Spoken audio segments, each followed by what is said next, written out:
We've been walking through the book of Philippians, specifically Philippians chapter 4. And today we're going to continue walking through Philippians 4. As a matter of fact, we're going to be in verse 13, a very familiar, very popular verse, but a verse that's often misunderstood as well.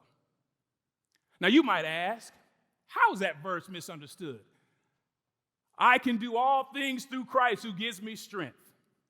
The translation we're going to walk through today is a little bit different, but how is that a verse that's often misunderstood? Well, I got a word that you're going to hear me use several times today, and that word is context. Context matters. It matters immensely. And as we're going to unpack this verse, you're going to see why. Let me give you an example of what I mean. Let's say there is a movie that's about to come out, and I'm trying to share with you the plot of this movie. Well, if I share the plot of this movie minus the context, I'm going to communicate to you incorrectly.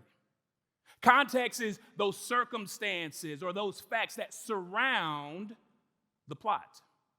Let's say we're talking about a song, and I want to explain to you some of the lyrics of a song. Well, if I explain those lyrics devoid of the context, you could very well misinterpret that song.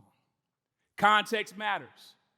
And today we're going to talk about the value of context as we look at Philippians chapter 4, verse 13. Before I get there, though, I want to give you all some examples of things that you probably have heard before that you might not have known that they were actually taken out of context. We don't want to be misunderstood, but if we don't have context, we run the risk of that. So here's the first expression. How many of you have ever heard the expression, money is the root of all evil? You've probably heard that before. Well, I hate to rain on your parade, but money is not the root of all evil. As a matter of fact, according to 1 Timothy chapter 6, verse 10, it's actually the love of money, or better yet, greed.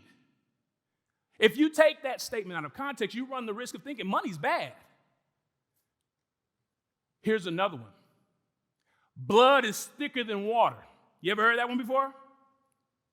Blood is thicker than water. Typically, when that statement is made, what's being referenced is blood is kind of a reference to family, and water is kind of like friends or acquaintances. I know my mom used to say that to me all the time. If I wanted to go hang out with my friends and she wanted me to be at the house, you know, blood is thicker than water.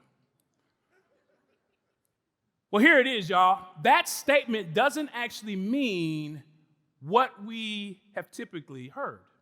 Here is the statement in its fullness. The actual statement is, the blood of the covenant is thicker than the water of the womb.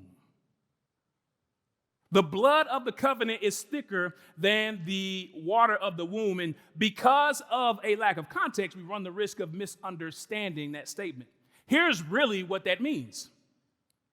The blood of the covenant is actually a reference to a relationship that is the opposite of the water of the womb.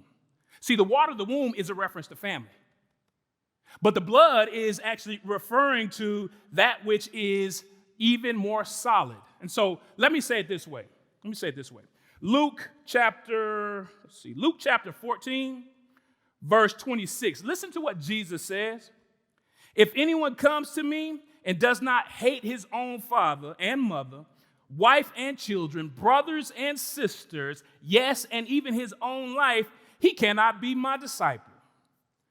Now, Jesus is in no way saying he actually wants us to hate our family, but what he is communicating is that the blood of the covenant is thicker than the water of the womb. In essence, my allegiance to Christ is actually greater than my allegiance to my family. Hey, thanks for watching. To find out more about Houston's First, you can subscribe to our channel or you can go to houstonsfirst.org.